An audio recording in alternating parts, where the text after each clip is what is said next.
कहानी की शुरुआत शिंची नाम के एक लड़के से होती है। वो पिछली रात से काफी परेशान है क्योंकि कल रात उसके हाथ में एक अजीब सा कीड़ा घुस गया था। उसी की वजह से उसका राइट हैंड उसकी इजाजत के बिना अपने आप काम कर रहा था। शिंची एक हाई स्कूल स्टूडेंट है और उसकी एक गर्लफ्रेंड भी है। आज सुबह जब वो अपनी गर्लफ्रेंड सातोमी के साथ स्कूल जा रहा होता है तभी उसका हाथ उसके साथ अजीब हरकत करने लगता है, यहाँ तक कि वो सातोमी को गलत जगह छू लेता है। ये देखकर सातोमी उससे नाराज होकर चली जाती है, लेकिन शिंची ने ये सब जानबूझकर नहीं किया था। अब जब शिंची क्लास में बैठता है तो उसका इरेजर गलती से नीचे गिर जाता है। वो उसे उठाने की कोशिश करता है लेकिन इरेजर उससे थोड़ा दूर पड़ा होता है। तभी अचानक उसका हाथ लंबा होकर इरेजर को उठा लेता है। ये देखकर शिंची पूरी तरह हैरान रह जाता है और उसे बिल्कुल समझ नहीं आता कि आखिर उसके साथ हो क्या रहा है। क्लास खत्म होने के बाद जब वो अपने दोस्त के साथ बास्केटबॉल खेल रहा होता है तभी वो काफी दूर से सीधे बास्केट रिंग में बॉल डाल देता है। ये देखकर उसके सभी दोस्त हैरान रह जाते हैं। खुद शिंची को भी समझ नहीं आता कि उसने ऐसा कैसे कर दिया। अब इन सब बातों से परेशान होकर जब शिंची घर पहुंचता है तो वो इंटरनेट पर इसके बारे में रिसर्च करने लगता है, लेकिन उसे कोई भी जानकारी नहीं मिलती। तभी अचानक उसके हाथ से एक आंख बाहर निकल आती है, लेकिन जैसे ही शिंची उसे देखता है वो आंख फिर से हाथ के अंदर चली जाती है। ये देखकर शिंची घबरा जाता है। वो एक चाकू उठाकर अपने हाथ से उस आंख को बाहर निकालने की कोशिश करता है, लेकिन तभी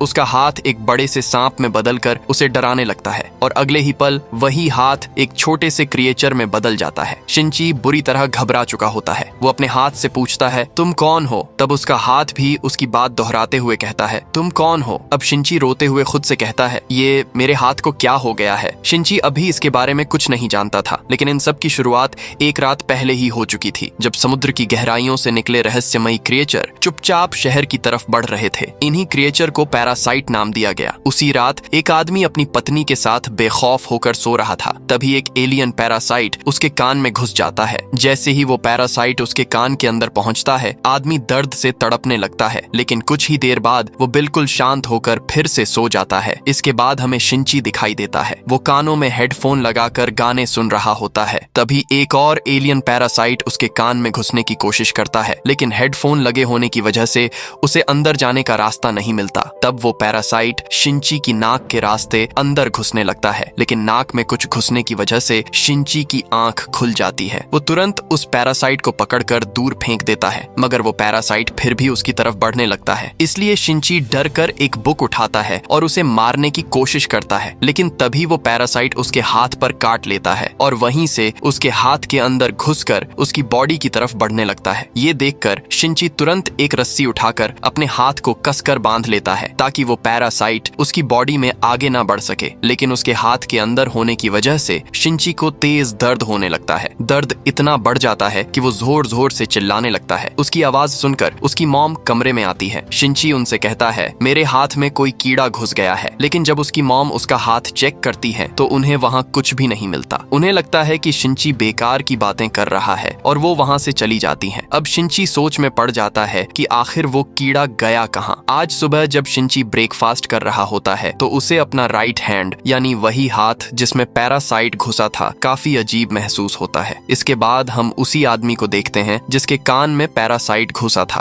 अब वो बहुत अजीब तरह से बिहेव कर रहा होता है। उसकी आंखें टेढ़ी मेढ़ी होने लगती हैं, जैसे अब उसकी अपनी बॉडी पर उसका कंट्रोल ही नहीं रहा। इसके बाद वो अपनी पत्नी के पास जाता है, लेकिन तभी अचानक उसका मुंह एक बड़े क्रिएचर की तरह खुल जाता है जिसके अंदर कई सारी आंखें होती हैं। इससे पहले कि उसकी पत्नी कुछ समझ पाती वो एक ही झटके में उसका सिर खा जाता है।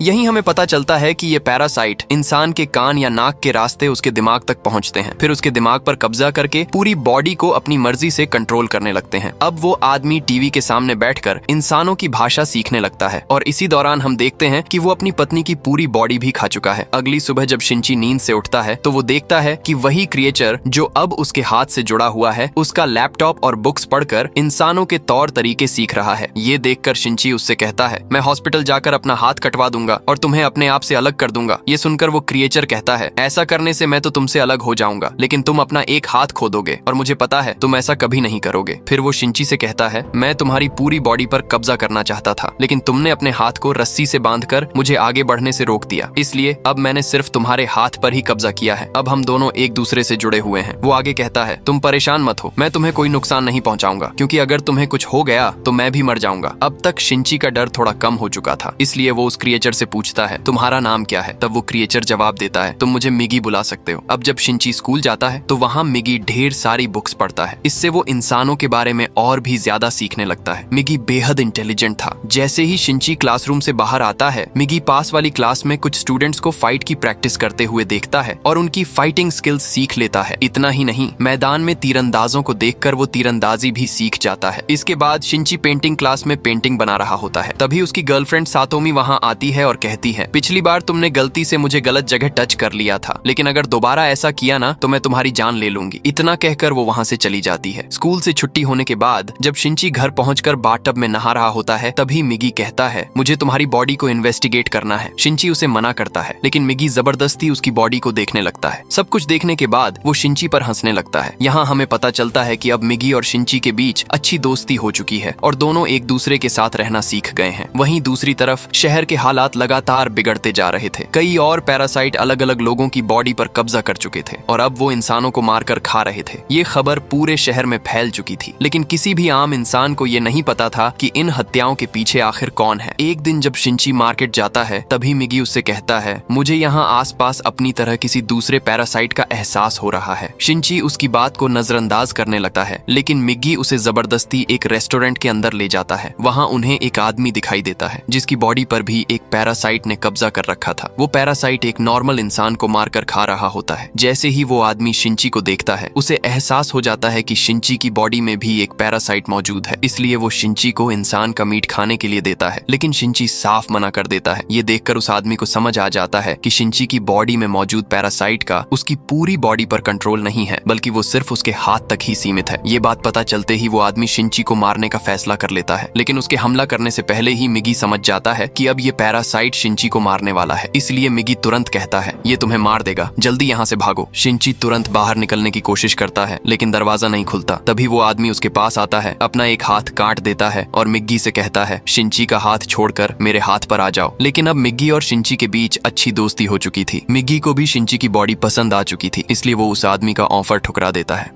ये देखकर वो पैरासाइट गुस्से में शिंची पर हमला कर देता है, लेकिन मिगी उसकी जान बचाने के लिए उससे भिड़ जाता है। क्योंकि मिगी पहले ही स्कूल में स्टूडेंट्स की फाइटिंग स्किल्स सीख चुका था, इसलिए वो वही मूव इस्तेमाल करता है और एक ही वार में उस पैरासाइट का सिर धड़ से अलग कर देता है। इसी के साथ वो पैरासाइट वहीं मर जाता है। तभी वहाँ किसी के आने की आहट सुनाई देती है। इससे पहले कि कोई शिंची को देख पाता, वो पीछे के रास्ते से वहाँ से निकल जाता है। घर पहुंचकर शिंची अपनी मॉम को इस बारे में कुछ भी नहीं बताता। वहीं न्यूज में दिखाया जाता है कि शहर में हर रोज लोग गायब हो रहे हैं, लेकिन पुलिस के पास इसका कोई जवाब नहीं था। पूरे शहर में शिंची के अलावा कोई नहीं जानता था कि इन लोगों को पैरासाइट मारकर खा रहे हैं। तभी शिंची मिगी से कहता है, क्या तुम अपने पैरासाइट साथियों से नहीं कह सकते कि वो इंसानों को मारना बंद कर दें? मिगी जवाब देता है, जैसे तुम इंसान सब्जियां और जानवरों को मारकर खाते हो, वैसे ही हम जिंदा इंसानों को खाते हैं। इसमें हमें कुछ भी गलत नहीं लगता। और जहाँ तक मेरी बात है, मेरा तुम्हारी पूरी बॉडी पर कंट्रोल नहीं है, इसलिए तुम जो कुछ खाते हो उसी से मुझे भी एनर्जी मिल जाती है। मुझे इंसानों को मारने की कोई जरूरत नहीं है। अगले दिन जब शिंची स्कूल पहुंचता है, तब मिगी कहता है, यहाँ आसपास मेरी तरह एक और पैरासाइट मौजूद है। शिंची जब अपनी टीचर को देखता है तो उसे तुरंत समझ आ जाता है कि उसकी टीचर भी एक पैरासाइट है। वहीं टीचर भी पहचान लेती है कि शिंची के साथ एक पैरासाइट जुड़ा हुआ है। स्कूल खत्म होने के बाद टीचर शिंची को अपने पास बुलाती है। वो कहती है, तुम्हें मुझसे डरने की जरूरत नहीं है। मैं यहाँ सिर्फ इसलिए आई हूँ ताकि इंसानों के तौर तरीके सीख सकूं और उनके बीच घुल मिलकर रह सकूं। इसके बाद वो बताती है कि उसने एक दूसरे पैरासाइट के साथ मिलकर खुद को प्रेग्नेंट किया है, ताकि ये पता चल सके कि दो पैरासाइट से पैदा होने वाला बच्चा इंसान होगा या पैरासाइट। फिर वो शिंची की मुलाकात दो और पैरासाइट से करवाती है। उनमें से एक हाई स्कूल स्टूडेंट था, जबकि दूसरा एक पुलिस ऑफिसर था। टीचर कहती है, हम तीनों का एक ग्रुप है। हम एक दूसरे को हर बात की खबर देते रहते हैं ताकि इंसानों के बीच बिना शक के रह सकें। अगर चाहो तो तुम भी हमारे ग्रुप को ज्वाइन कर सकते हो। लेकिन शिंची उनके साथ जुड़ने से साफ इनकार कर देता है। तब टीचर कहती है, ठीक है, ये तुम्हारी मर्जी है, लेकिन हमारे बारे में किसी को भी पता नहीं चलना चाहिए। अगर तुमने किसी को बताया कि हम पैरासाइट हैं तो हम तुम्हें जिंदा नहीं छोड़ेंगे। इतना कहकर तीनों वहां से चले जाते हैं। लेकिन जाते जाते पुलिस ऑफिसर शिंची को बहुत अजीब नजरों से देखता है। तभी मिगी कहता है, तुम्हारी टीचर में जो पैरासाइट है वो बेहद शांत है। मैंने आज तक उसकी तरह शांत पैरासाइट नहीं देखा, लेकिन उस पुलिस ऑफिसर में मुझे कुछ गड़बड़ महसूस हो रही है, उससे सावधान रहना। जब शिंची वापस घर लौट रहा होता है तभी रास्ते में वही पुलिस ऑफिसर उसके सामने आ जाता है। वो गुस्से से भरा हुआ था क्योंकि उसे पता चल चुका था कि कुछ दिन पहले रेस्टोरेंट में मारा गया पैरासाइट शिंची और मिगी की वजह से मरा था। इसीलिए वो बिना देर किए शिंची पर हमला कर देता है, लेकिन मिगी उसका हमला रोककर शिंची की जान बचा लेता है। इसके बाद दोनों पैरासाइट के बीच जबरदस्त लड़ाई शुरू हो जाती है।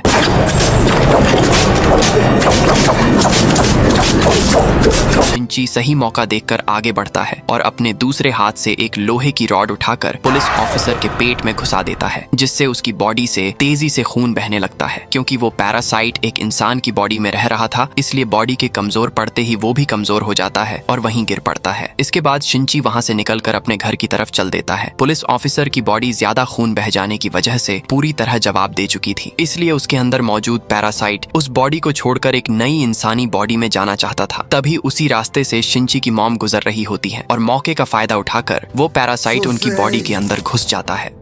घर में शिंची बहुत उदास बैठा होता है क्योंकि आज उसने पहली बार किसी इंसान की जान ली थी। इसी वजह से वो खुद को गिल्टी फील कर रहा होता है। लेकिन तभी मिगी उसे वार्निंग देते हुए कहता है, वो पुलिस ऑफिसर वाला पैरासाइट फिर से हमारी तरफ आ रहा है। ये सुनते ही शिंची घबरा जाता है और कहता है, लेकिन हमने तो उसे मार दिया था, फिर वो वापस कैसे आ गया? खुद को बचाने के लिए शिंची एक चाकू उठाकर कमरे के एक कोने में छिप जाता है। तभी उसकी मॉम घर के अंदर आती है, लेकिन इस बार उनका बिहेवियर बिल्कुल अलग होता है। उन्हें देखते ही मिगी समझ जाता है कि पुलिस ऑफिसर वाला पैरासाइट अब शिंची की मॉम की बॉडी पर कब्जा कर चुका है। इसलिए मिगी तुरंत उन्हें मार देना चाहता है, लेकिन शिंची उसे रोक देता है क्योंकि वो अपनी मॉम से बेहद प्यार करता था। तभी अचानक उसकी मॉम का शरीर एक डरावने क्रिएचर में बदल जाता है और अगले ही पल वो पैरासाइट सीधे शिंची के दिल पर हमला कर देता है। इस हमले से शिंची बुरी तरह घायल होकर जमीन पर गिर जाता है। उसे मरता हुआ छोड़कर वो पैरासाइट वहां से चला जाता है। अब शिंची की धड़कन धीरे धीरे बंद होने लगती है और वो अपनी आखिरी सांसें लेने लगता है। तभी मिगी उसे बचाने के लिए उसके हाथ से निकलकर उसकी छाती के उस हिस्से में पहुंच जाता है जहां दिल पर हमला हुआ था। कई घंटों तक शिंची उसी हालत में पड़ा रहता है। फिर हम देखते हैं कि मिगी वापस उसके हाथ में लौट आता है और कुछ देर बाद अचानक शिंची को होश आ जाता है। होश में आते ही वो भागकर आईने के सामने जाता है और अपना जख्म देखने लगता है। लेकिन हैरानी की बात ये थी कि उसकी बॉडी पर किसी भी तरह का कोई निशान नहीं बचा था। तब मिगी उसे बताता है, तुम्हारा दिल बचाने के लिए मैंने अपने कुछ सेल्स वहीं छोड़ दिए थे। उन्हीं की वजह से तुम्हारा दिल दोबारा रिकवर हो गया और तुम्हारी जान बच गई। लेकिन जिंदा बचने के बाद भी शिंची बिल्कुल खुश नहीं था क्योंकि इस दुनिया में उसकी मॉम ही उसका सबसे बड़ा सहारा थी और अब वो भी एक पैरासाइट के कब्जे में थी। यहीं से शिंची के अंदर बदले की आग जलने लगती है। अब उसका सिर्फ एक ही मकसद था, उस पैरासाइट को ढूंढना जिसने उसकी मॉम की बॉडी पर कब्जा कर लिया था। अगले दिन शिंची उसी पैरासाइट की तलाश में पूरे शहर में घूमने लगता है। यहीं हम देखते हैं कि शिंची अब पहले जैसा नहीं रहा। जो लड़का पहले हर बात से डर जाता था, अब वही मिगी के सेल्स उसकी बॉडी में आने की वजह से पहले से कहीं ज्यादा ताकतवर और अग्रेसिव बन चुका था। लेकिन काफी तलाश करने के बाद भी उसे वो पैरासाइट कहीं नहीं मिलता। तभी वो एक ऐसी जगह पहुंचता है जहां बहुत सारे लोग इकट्ठा हुए होते हैं। वहां एक पॉलिटिशियन लोगों से वोट मांग रहा होता है। जैसे ही शिंची उस पॉलिटिशियन को देखता है, उसे एहसास हो जाता है कि वो भी एक पैरासाइट है। ये देखकर शिंची हैरान रह जाता है क्योंकि अगर वो पैरासाइट इलेक्शन जीत गया तो पूरे शहर के लिए बहुत बड़ा खतरा बन सकता था। अगले दिन जब शिंची स्कूल पहुंचता है तो उसकी मुलाकात उसी स्टूडेंट से होती है जो एक पैरासाइट था और उसकी टीचर के ग्रुप का हिस्सा था। तभी हमें पता चलता है कि टीचर ने जानबूझकर उसी स्टूडेंट का इस स्कूल में ट्रांसफर करवाया था ताकि वो हर वक्त शिंची पर नजर रख सके। बाकी स्टूडेंट्स के सामने वो ऐसे बिहेव करता है जैसे दोनों पहली बार मिल रहे हों और ये सब दूर खड़ी टीचर भी देख रही होती है। घर लौटने के बाद मिगी शिंची से कहता है, जब से मैंने तुम्हारा दिल अपने सेल्स से ठीक किया है तब से मुझे बहुत थकान महसूस हो रही है, इसलिए अब मुझे हर दिन 4 घंटे सोना पड़ेगा और जब मैं सोऊंगा तब तुम्हें अपना ख्याल खुद रखना होगा। इतना कहकर मिगी अचानक गायब हो जाता है और गहरी नींद में चला जाता है। शिंची उसे जगाने की कोशिश करता है लेकिन मिगी किसी भी हालत में नहीं जागता। वहीं दूसरी तरफ पुलिस को पूरे शहर से लगातार लोगों के मारे जाने की रिपोर्ट मिलने लगती है। जांच के दौरान उन्हें पता चलता है कि शहर में कुछ ऐसे लोग मौजूद हैं जिनकी बॉडी पर पैरासाइट ने कब्जा कर रखा है। यही पैरासाइट इंसानों का रूप लेकर उनके बीच रह रहे हैं और मौका मिलते ही लोगों को मार रहे हैं।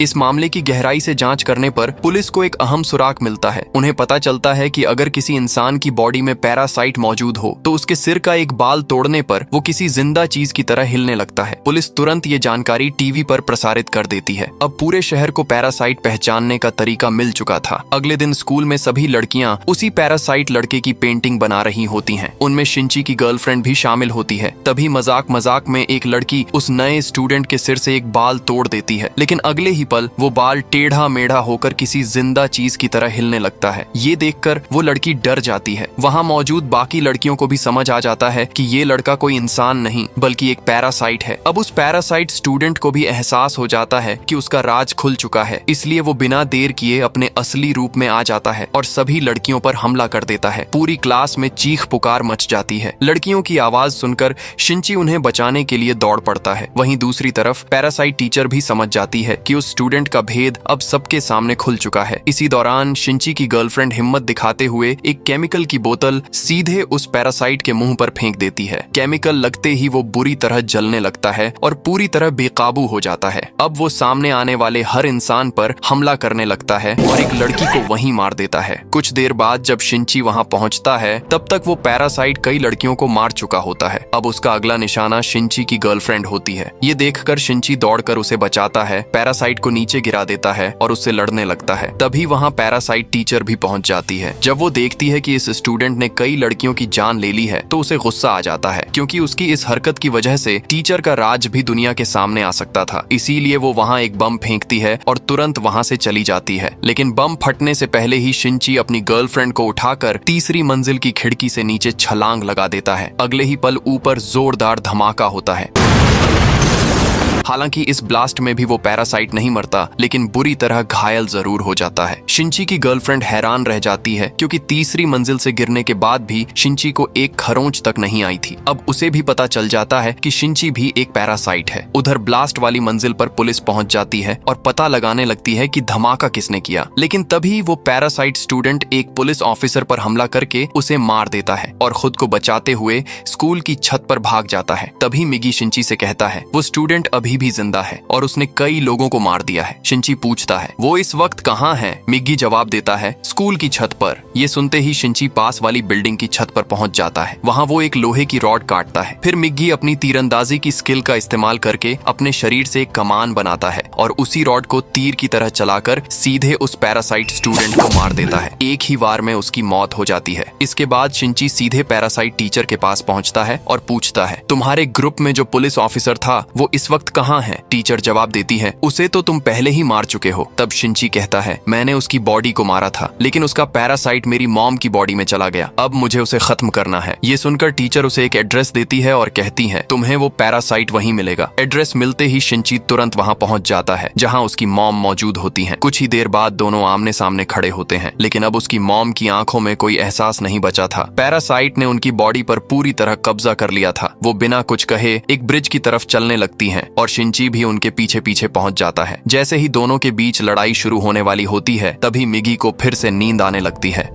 सोने से पहले वो शिंची से कहता है अब मैं सोने जा रहा हूँ, आगे तुम्हें ये लड़ाई अकेले लड़नी पड़ेगी। इतना कहकर मिगी शिंची के हाथ को एक नुकीले हथियार में बदल देता है और गहरी नींद में चला जाता है। मौके का फायदा उठाकर वो पैरासाइट शिंची के पास आता है और कहता है अब अपने आप को कैसे बचाओगे? इतना कहकर वो हमला कर देता है। लेकिन अब शिंची पहले वाला लड़का नहीं रहा था। मिगी के सेल्स उसकी बॉडी का हिस्सा बन चुके थे। उसकी स्पीड, ताकत और रिफ्लेक्स पहले से कई गुना बढ़ चुके थे। वो जवाबी हमला करने ही वाला होता है कि तभी पैरासाइट उसकी मॉम बनने का नाटक करता है और उसी पल अचानक उस पर वार कर देता है। लेकिन उसी वक्त उसकी मॉम का हाथ खुद उस हमले को रोक देता है, क्योंकि उनके अंदर कहीं न कहीं उनकी पुरानी यादें अब भी जिंदा थीं। शिंची एक पल भी नहीं गंवाता और पूरे जोर से वार करके उस पैरासाइट का सिर धड़ से अलग कर देता है। कुछ देर बाद मिगी भी जाग जाता है। तब शिंची बेहद दुखी होकर उसे बताता है कि उसकी मॉम ने अपने आखिरी पल में भी उसकी जान बचाई। दूसरी तरफ वही पैरासाइट पॉलिटिशियन इलेक्शन जीत जाता है। उधर पैरासाइट टीचर टीवी देखकर इंसानों के बारे में नई नई बातें सीख रही होती हैं। तभी वहाँ एक आदमी आदमी खाना खा रहा होता है और कुछ ही देर बाद वही पैरासाइट पॉलिटिशियन भी वहां पहुंच जाता है। अब ये तीनों मिलकर एक बेहद खौफनाक प्लान बनाने लगते हैं। इधर शिंची हॉस्पिटल में अपनी गर्लफ्रेंड के सामने खड़ा होता है। वो मिगी से कहता है, अब मेरा सिर्फ एक ही मकसद है, हर एक पैरासाइट को ढूंढकर खत्म करना। क्या तुम मेरा साथ दोगे? लेकिन उसी वक्त दूर खड़ा कोई शख्स चुपके से शिंची की तस्वीर खींच लेता है। यानी अब बहुत जल्द शिंची की सच्चाई पूरे शहर के सामने आने वाली थी। साथ ही उन तीनों पैरासाइट का खौफनाक प्लान आखिर क्या मोड़ लेगा, ये देखना अभी बाकी है। इसीलिए कहानी अभी खत्म नहीं हुई है, दूसरा पार्ट अभी बाकी है। मिलते हैं नेक्स्ट वीडियो में।